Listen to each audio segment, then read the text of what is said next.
Consumer weakness rarely starts with panic. It starts with small behavioral changes that look harmless on the surface. People don't stop spending overnight, they change how they spend. They lean on credit. They delay big purchases. They trade down. And they quietly fall behind on payments. That's why the consumer crack is hard to spot early. The headlines stay optimistic.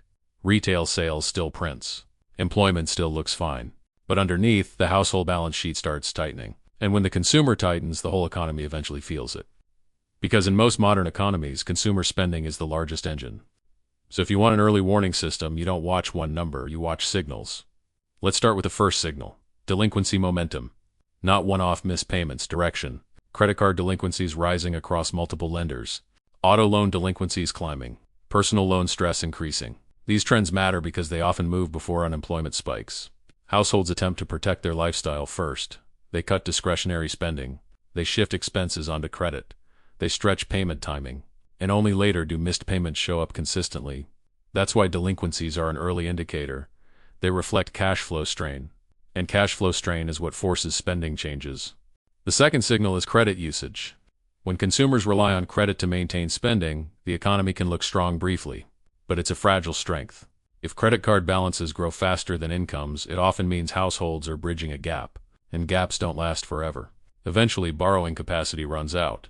Rates stay high. Minimum payments rise. And then spending slows. This is why high-rate environments are different. Credit is more expensive, so debt becomes heavier faster.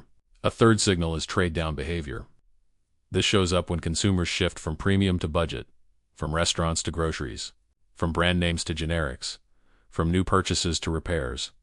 Trade-down is important because it tells you confidence is weakening, even if spending totals remain stable. People are still spending, but they're protecting cash flow. That's a crack. The fourth signal is job switching and hours worked. The labor market can look healthy on the surface while momentum weakens underneath. If job switching slows, wage bargaining power falls. If overtime hours decline, income growth slows. If part-time work rises, household stability weakens. These are subtle indicators, but they matter, because consumer strength depends on income confidence. When confidence weakens, spending behavior changes. The fifth signal is the essential squeeze.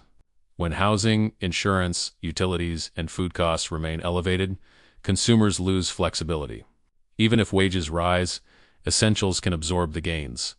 That leaves less room for discretionary spending. And discretionary spending is where weakness shows first. This is why consumer cracks often hit certain sectors early: restaurants, apparel, electronics, travel, and non-essential services. Now here's the key point. A consumer crack doesn't guarantee recession, but it changes the probability. Because consumer weakness spreads through the economy like a slow leak. Retailers cut orders. Warehouses reduce shifts. Logistics slows. Marketing budgets tighten. Small businesses see fewer sales. Then hiring slows. Then layoffs rise. The consumer crack becomes a labor story. And once it becomes a labor story, it accelerates.